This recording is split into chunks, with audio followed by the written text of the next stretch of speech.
Wah, atau mungkin konsumsi makan kah, bagaimana kah? Saya tinggal berdoa sampai hari Sabtu. Saya ke puskesmas minta obat itu, saya minum. Wah, sudah ada pemulihan sedikit. Puji Tuhan sampai hari Minggu dan masih kuat. Senin, hari ini Selasa. Oh Tuhan, terima kasih Tuhan, karena Kau baik. Engkau telah mengerjakan keselamatan yang kekal di dalam diri kami masing-masing. Kami percaya bahwa Engkau tak pernah tinggalkan kami. Pasti penyertaan Allah itu selalu ada dalam diri kami masing-masing. Yang penting kita percaya kepada Tuhan, karena Dia itu baik, menolong kita dalam segala hal, situasi apapun, masalah apapun. Kita tetap, Tuhan membela kita. Yang penting jangan kita pelimplang dalam iman ini. Jangan kita pelimplang. Iman kita tetap fokus, tetap melihat siapa yang tergantung di atas kayu salib itu senantiasa. Karena Dia itulah membuat terobosan keselamatan yang besar bagi kita umat manusia. Kalau masalah dunia, keluarga itu bikin masalah, dia tanggung jawab sudah. Mau minta tolong siapa yang pergi korbankan dia punya anak untuk bisa ganti dosa umat manusia satu dunia ini? Siapa bisa? Saya pikir siapapun dia biar presiden pun tidak bisa, karena korbankan anaknya untuk keselamatan umat manusia ini. Kita patut bersyukur kepada Tuhan, karena Tuhan itu baik, kasihnya begitu besar, sehingga Dia mengorbankan anaknya Yesus Kristus datang ke dalam dunia, meletakkan satu komunikasi, menjadi perantara antara manusia dengan Allah. Karena manusia sudah jatuh dalam dosa, hilang kemuliaan Allah, sehingga mereka lari bersembunyi. Maka Tuhan yang punya manusia ini, karena kita diciptakan serupa segambar dengan Dia sendiri, makanya Dia cari. Kenapa manusia lari takut dan lari bersembunyi di semak belukar di Taman Eden? Dia mau cari masalah. Sebenarnya Tuhan bukan tidak tahu, Dia sudah tahu, tapi Dia mau cari, Dia peduli. Makanya dalam hal itu Dia, kalau sebagai manusia itu, Dia bilang manusia itu rusak, Dia tidak mau dengar, ya biar kasih habis semua, saya ciptakan yang baru saja. Bisa itu kalau manusia itu bisa pikir begitu. Tapi Tuhan ini lain, Dia punya kasih itu lebih besar. Makanya kita manusia ini punya dosa sebesar apapun, merah seperti apapun, tetap putih seperti salju, karena pengorbanan Kristus di atas kayu salib. Berdasarkan alasan utama adalah kasih Allah yang besar bagi umat manusia, maka Dia mengaruniakan anaknya datang ke dalam dunia ini untuk menyelamatkan kita dengan korbankan dirinya, bukan korbankan diri orang lain, tapi diri anaknya sendiri, karena kasihnya besar bagi kita. Untuk itu kita yang sudah diselamatkan, jangan kita sia-siakan keselamatan yang besar ini. Tidak ada pengorbanan yang kedua lagi. Kristus Allah mengorbankan anaknya satu kali untuk selamanya. Tidak ada yang bilang, seperti saya sudah tahu Tuhan, saya sudah diselamatkan, saya sudah percaya bahwa Tuhan Yesus sudah anak Allah, saya tidak bikin apa-apa, saya mau ibadah kek, saya mau urusan lain di sana ke sini kek, itu urusan saya, penting saya percaya. Ya, banyak orang itu hanya ngomong di bibirnya saja, tapi hatinya jauh dari Tuhan. Banyak anggota kita di GKI ini ada Ke sana orang bilang, "Oh, kau dari mana nih? Kau sembahyang di mana?" Saya punya gereja Kunjungan Kitab Indonesia. Memang enak sekali, tapi selama ini kakinya tidak pernah ada di pintu gereja. Ini persoalan. Persoalannya warga GKI ini harus paham ini. Dan terutama kita pelayan-pelayan ini harus lihat ini. Alasan apa sampai bisa katakan begitu? Saya ini warga GKI. Kami punya gereja ada di Sorong, ada di Mebrat, ada di Temi, ada di Kilo, ada di Seket. Oh, enak sekali, memang dia lincah soal itu. Tapi selama ini telapak kakinya dia belokkan ke tempat yang tidak punya arti apa-apa. Kakinya berat untuk melangkah ke gereja. Ini persoalan. Untuk itu, kali ini kita gemuli. Seperti buku malam dua minggu lalu khotbah kan singgung soal itu, dia berdoa untuk ada berapa wajah baru kalau orang sudah kenal Tuhan, sudah anggota sini tapi tidak pernah injak kaki di gereja pada hari itu, hari apa? Hari kenaikan kah? Nah itu ada. Itu baru satu orang saja berdoa. Coba kita semua mau rame-rame mengambil waktu untuk berdoa soal sikap perilaku jemaat Tuhan yang bibirnya lincah untuk mengatakan bahasa ini warga GKI, tapi selama ini telapak kakinya dibawa kemana? Hanya dibawa ke tempat yang lain. Ini tanggung jawab kita semua, bukan hamba sendiri, hamba Tuhan sendiri tidak. Kita orang tua pun kita harus memahami soal ini penting sekali, karena keselamatan yang besarnya Tuhan kasih kita cuma-cuma. Hari ini ya itulah yang kesaksian saya tadi, dan saya mengajak kita untuk kita buka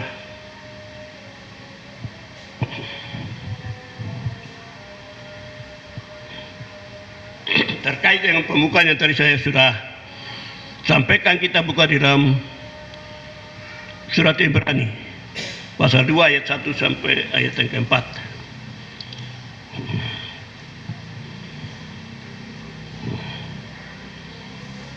Kalau sudah dapat, saya akan bacakannya dan Bapak Ibu ikuti dalam Alkitab masing-masing.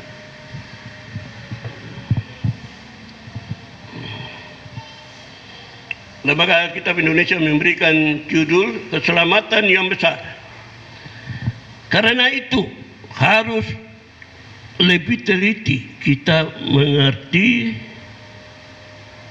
memperhatikan apa yang telah kita dengar, supaya kita jangan hanyut di bawah arus. Sebab kalau firman yang dikatakan dengan perantaraan malaikat-malaikat tetap berlaku, dan setiap pelanggaran dan ketidaktaatan mendapat balasan yang setimpal, bagaimanakah kita akan luput jikalau kita menyia-nyiakan keselamatan yang sebesar itu, yang mula-mula diberitakan oleh Tuhan dan oleh mereka yang telah mendengarnya kepada kita dengan cara yang dapat dipercayai, sedangkan Allah meneguhkan kesaksian mereka oleh tanda-tanda dan mujizat-mujizat dan oleh berbagai pernyataan kekuasaan dan karunia Roh Kudus yang dibagi-bagikannya menurut kehendaknya. Puji Tuhan, surat Ibrani ini, penulis Ibrani ini menekankan kepada kita, mengingatkan kepada kita, karena itu harus lebih teliti kita memperhatikan apa yang telah kita dengar. Khotbah hamba-hamba Tuhan di mimbar, di pelayanan, di Rayun 2, Rayun 1, khotbah di mana-mana, kita harus memperhatikan itu. Karena firman itu bukan datang untuk bangku yang kita duduk, tidak. Firman itu datang buat kita manusia, supaya kita mendengar, kita teliti perkataan apa yang dikatakan oleh firman Allah itu kepada kita. Kita perhatikan itu.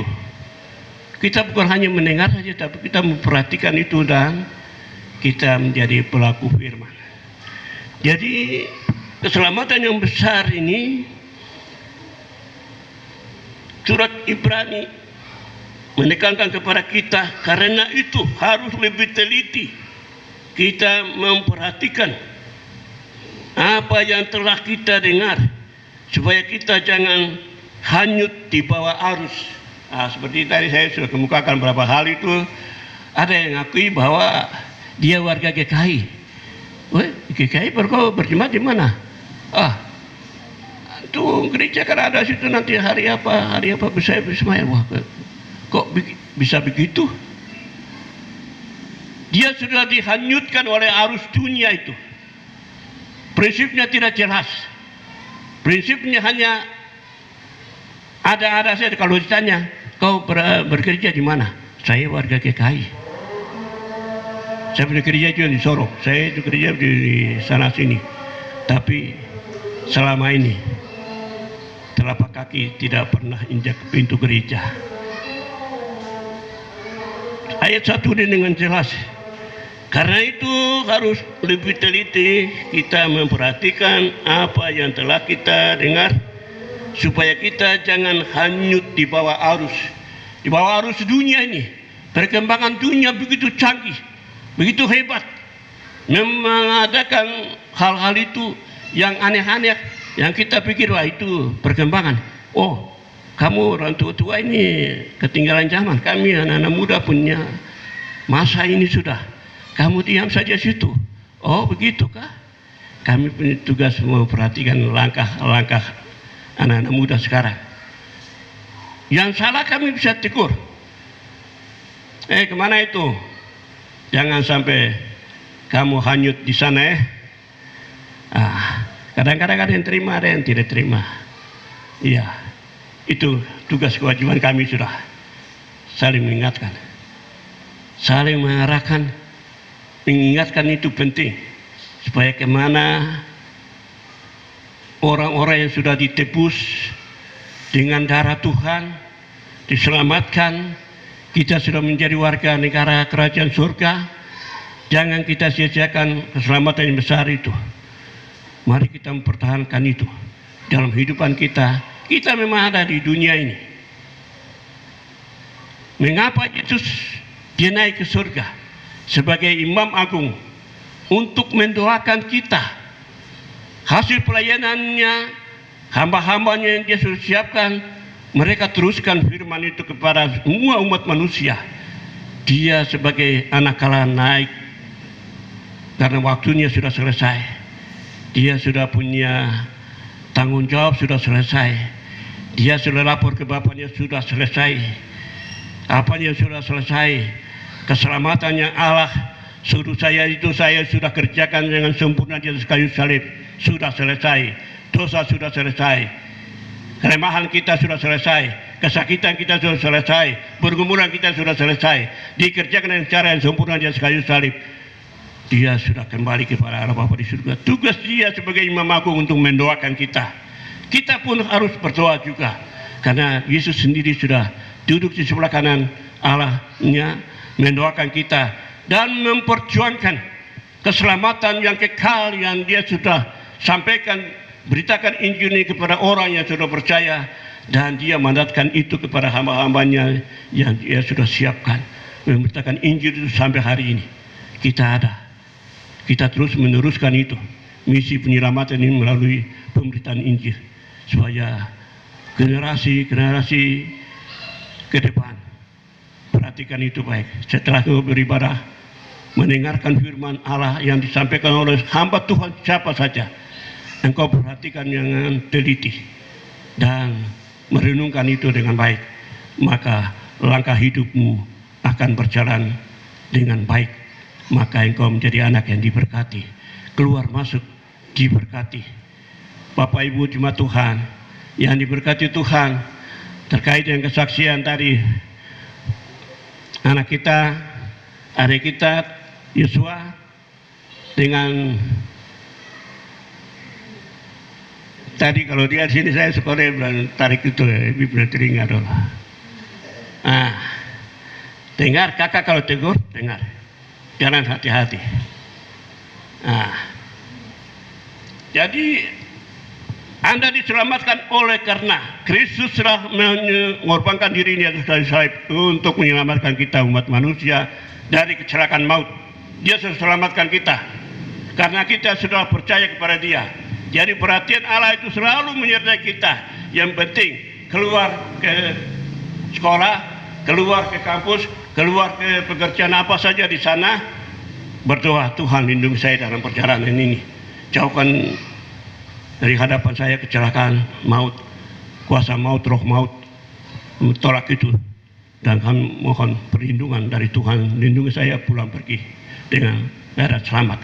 Karena Yesus selamat menyelamatkan kita dari kuasa dosa, kelemahan kita, kekurangan kita, kebodohan kita, kemiskinan kita, masalah kita. Dia sudah selesaikan di atas kayu salib, dan kita sebagai orang yang berhak menerima keselamatan itu. Yang penting kita percaya bahwa Yesus Kristus adalah anak Allah. Dia menyelamatkan dosa saya melalui korbankan dirinya di atas kayu salib. Itu yang penting. Kita mau kemana-mana, Tuhan selalu menyertai kita. Ya, itu hal yang pertama kita harus perhatikan itu. Sebab kalau firman yang dikatakan dengan perantaran malaikat-malaikat tetap berlaku, dan setiap pelanggaran dan ketidaktaatan mendapat balasan yang setimpal. Ya,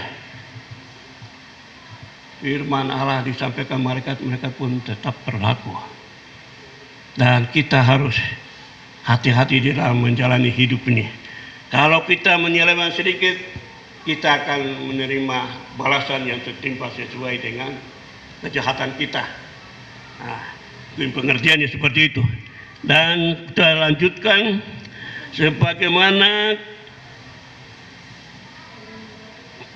bagaimanakah kita akan luput? Jelas jikalau kita menyia-nyiakan keselamatan yang sebesar itu. Kita sudah diselamatkan kemanapun kita berandalkan Tuhan dalam setiap langkah hidup kita, dalam tugas kita, pergumulan kita. Kita mau seperti yang sekarang orang tes sana sini untuk mendapatkan pekerjaan, berdoa saja kepada Tuhan. Tuhanlah yang dapat menentukan. Tapi kalau kita andalkan kekuatan kita, kemampuan kita untuk menghadapi segala sesuatu, ya syukur kita dapat. Kalau tidak, kita yang pusing sendiri. Karena apa? Kita andalkan kemampuan kita sendiri.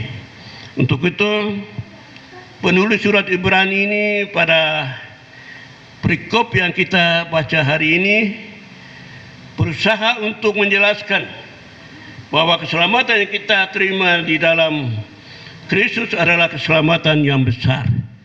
Keselamatan yang besar secara jiwa kita, keselamatan secara jasmani kita, Tuhan sudah kerjakan semuanya. Yang penting kita menaruh harapan kita, iman kita lebih sungguh-sungguh kepada Tuhan, dan kita terus taat dan setia menjalani tugas dan tanggung jawab kita sebagai orang dewasa, orang tua, untuk mewariskan iman itu kepada anak-anak kita, generasi kita ini, supaya mereka juga dibekali di rumah, nanti di gereja pun datang ibadah ya dibekali oleh sama Tuhan yang menyampaikan firman.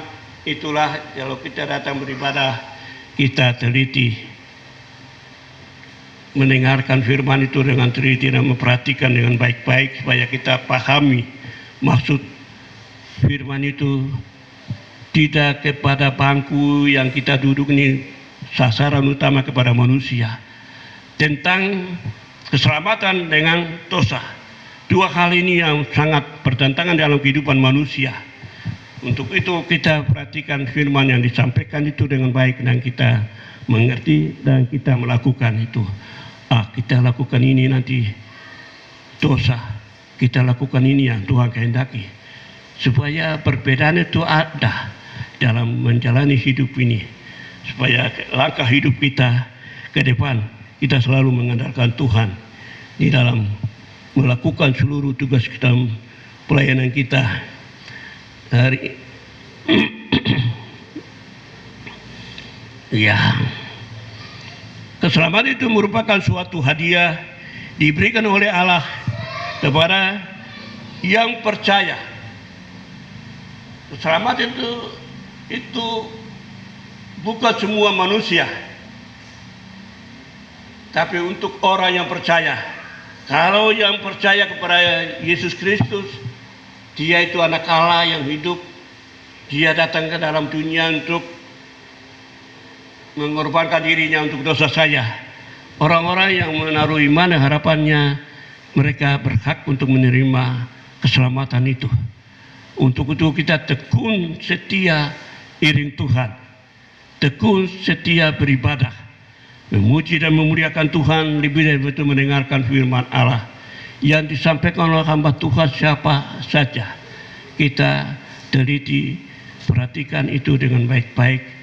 Kalau kita kurang mengerti, ya bisa sharing saja dengan teman-teman lain atau hamba-hamba Tuhan yang lain, baru mereka menunjukkan bahwa ini maksudnya ini maksudnya ini maksudnya untuk membedakan mana yang baik kita lakukan, mana yang jahat kita jauhkan. Karena iblis ini selalu ada di samping kiri kanan kita. Dia sudah tahu firman itu muka belakang, makanya dia bisa memperdayakan Hawa bisa jatuh di Taman Eden.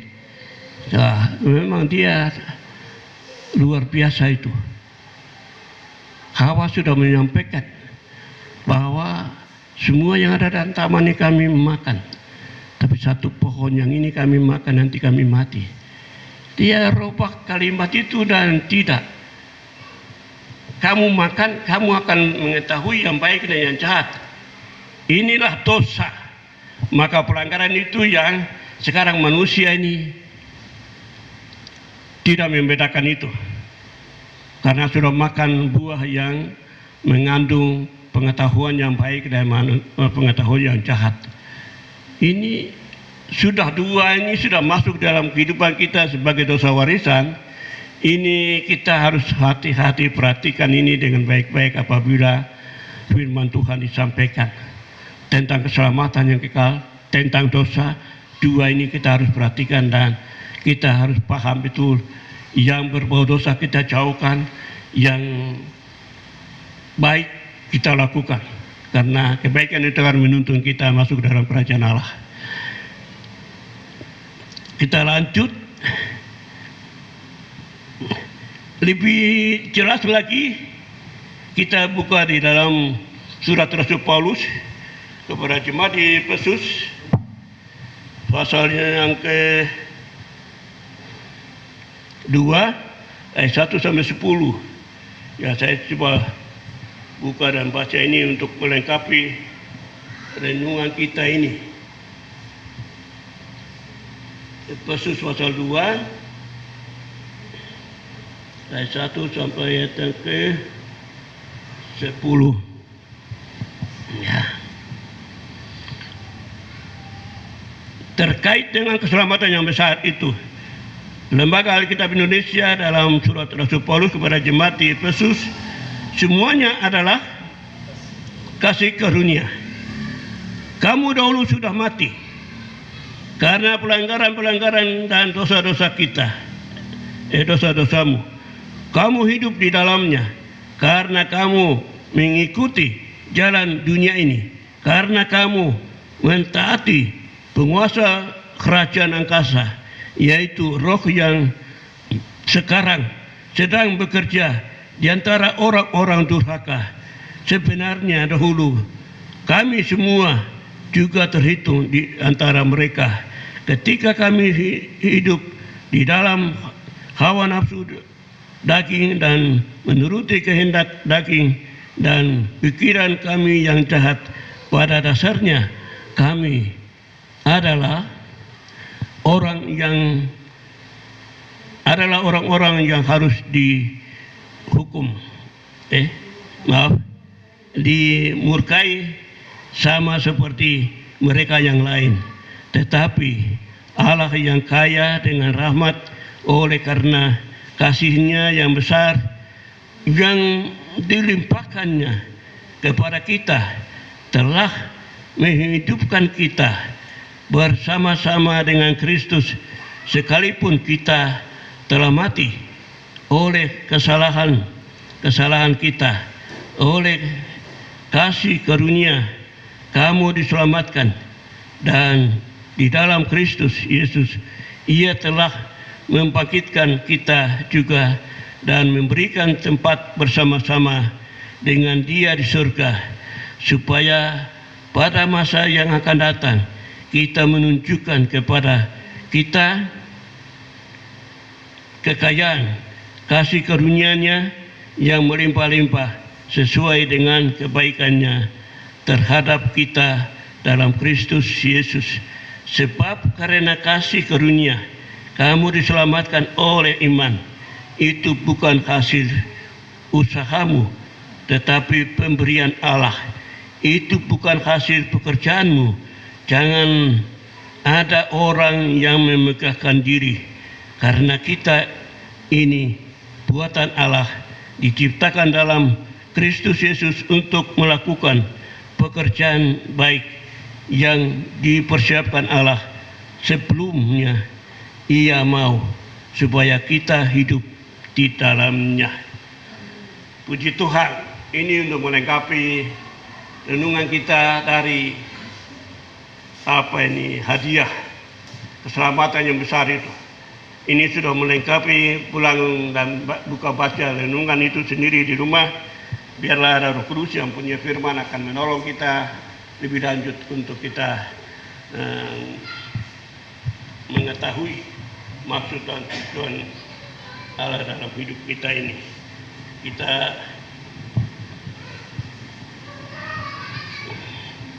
Kita tetap setia kepada Tuhan. Kita tetap percaya kepadanya dalam Kristus Yesus, karena keselamatan yang besar ini Dia kerjakan dengan cuma-cuma dan Dia berikan kepada kita dengan cuma-cuma. Oleh sebab itu, mari kita perhatikan ini dengan baik, di mana kita menjalani kehidupan kita dalam dunia ini hati-hati, karena Tuhan sudah naik ke dalam kerajaan surga. Kita tidak tahu kedatangan Tuhan pada kali yang kedua ini, kita tidak tahu untuk mengakhiri dunia ini. Kita tidak tahu. Yesus pun tidak tahu. Hanya Allah Bapa saja yang tahu. Kalau Dia sudah melihat kejahatan dunia ini sudah memuncak seperti Sodom, Dia akan memusnahkan itu. Tapi satu kali itu sudah, tapi sekarang ini kita zaman anugerah, jadi pintu anugerah Allah masih terbuka. Kita untuk bekerja, melayani Tuhan, membawa jiwa, bersaksi kepada mereka yang lemah imannya. Seperti yang tadi saya bilang, kalau tanya ada orang sana bilang, wah saya ini gereja kitab, padahal di gereja tidak tahu mukanya. Jangan model seperti itu. Nah, itu nanti akan menerima balasan yang setimpal dengan sikap orang Kristen yang seperti itu. Sekali percaya kepada Tuhan, sekali untuk selamanya. Sekali iring Tuhan, sekali untuk selamanya. Kesempatan ini adalah pintu anugerah Allah terbuka bagi gereja Tuhan, bagi orang-orang percaya, bagi hamba-hamba Tuhan, bagi pelayan-pelayan Tuhan untuk bersaksi, mengejar mereka dimanapun mereka berada. Kita tahu bahwa mereka itu warga kita, warga GKI. Kita kejar dimanapun mereka berada. Seperti yang tadi saya bilang, wah minggu lalu itu Ibu Gembala dia bersaksi, dia melihat wajah-wajah yang tadi malam dia berdoa itu, oh mereka sudah ada di gereja. Itu baru satu orang berdoa, tapi coba kita punya tanggung jawab untuk selamatkan warga GKI yang selama ini hanya menang nama saja di luar sana bahwa dia adalah warga GKI, tapi selama ini di mana? Kasih Allah itu besar, dan dua hukum ini terbesar. Kita manusia, Yesus sudah memberikan jembatan komunikasi kita antara manusia kembali kepada Allah, itu sudah jelas. Dan hukum yang terbesar adalah kita mengasihi Allah. Dan hukum yang kedua yang sama dengan itu ialah mengasihi sesama manusia. Kalau kita lain yang setia diselamatkan, bagaimanakah mereka yang tidak setia kepada Tuhan, lalai beribadah, malas ibadah? Coba kita ada satu hari kita coba kompak dan berkunjung, naik rumah turun rumah, baru kumpul mereka semua, baru alasan apa? Kamu tidak ibadah. Ini tanggung jawab kita. Baru nanti mereka sampaikan, saya datang ibadah tapi saya tidak ada sepatu, tidak ada pakaian. Kalau itu alasan betul, wah tidak mungkin. Pakaian 10.000 di pasar itu banyak-banyak itu. Uang banyak untuk mabuk-mabuk, jalan-jalan saja itu boleh ada. Tapi kalau untuk membeli pakaian, sepatu untuk datang ibadah juga susah. Itu alasan-alasan yang mereka, kalau kita ketemu tuh, saya sudah ketemu banyak di dalam pendidikan. Saya bilang, coba hari Minggu ini tenang, baru besok kita ibadah kah? Aduh, kita mau ibadah tapi kita punya sepatu terada, pakaian terada. Baru saya bilang, baru botol boleh laku jalan-jalan acara itu boleh laku. Loh, tiga tertawa, saya bilang, kamu kira saya main-main? Ini saya bicara betul. Jadi malam minggu tidak boleh bikin huru-hara di kompleks ini, mengganggu orang yang siapkan diri untuk besok ibadah. Jadi orang-orang seperti inilah yang tanggung jawab gereja, bukan orang anak-anak GKI sendiri, tidak. Warga gereja-gereja di kota ini ada yang model-model seperti itu banyak. Tapi kalau kesempatan itu baru kita berdoa pada waktu Tuhan menggerakkan kita turun itu pegang satu-satu dan tanya pada mereka alasan apa. Nah, inilah tugas dan pelayanan kita, ya, supaya ingatkan mereka sampai toh mereka, kita 2-3 orang mengingatkan mereka sampai toh mereka tidak mau dengar, risikonya mereka tanggung sendiri. Jangan nanti akibatnya untuk kita. Jadi tanggung jawab kita untuk menyelamatkan ini terkait dengan pintu anugerah Allah masih terbuka. Pintu anugerah Allah ini kita mempersiapkan jiwa, mempersiapkan orang-orang yang malas ibadah itu datang pada Tuhan. Tuhan datang sebagai pencuri, dia tidak bisa berikan kabar ke muka. Bila bulan ini saya datang untuk menghabiskan dunia ini, nah itu baru kita bisa tahu, bisa siapkan diri tempo-tempo. Tapi kalau Tuhan datang sebagai pencuri, datang dengan tiba-tiba, langit dan bumi ini hancur, gunung-gunung sana hancur, semua harta kekayaan semua hancur, rumah hancur, semua hancur. Bagaimana? Dalam diri ada iman, kita siap berdiri untuk menyambut kedatangan Tuhan pada kali yang kedua. Tuhan datang bukan cari harta, cari iman. Untuk itu Ibrani tadi sudah menjelaskan kepada kita apa, karena itu harus lebih teliti kita memperhatikan apa yang telah kita dengar. Apa itu firman Allah yang kita dengar, supaya kita jangan hanyut di bawah arus. Untuk apa kita mendengar, teliti mendengar, memperhatikan firman Allah? Demi untuk iman kita. Karena Tuhan datang pada kali yang kedua, dia tidak mencari harta benda, dia tidak cari kedudukan, cari pangkat, dia cari iman. Iman seperti apa? Bukan iman yang harian senang, saya sembahyang harian, tidak. Iman setiap saat, saya cinta Tuhan, saya taat dan setia. ikut Tuhan, rajin beribadah, rajin berkorban, rajin melakukan hal-hal yang bermanfaat untuk keselamatan saya. Itu yang penting. Jadi setiap minggu kita datang ibadah, kita harus perhatikan firman yang disampaikan itu.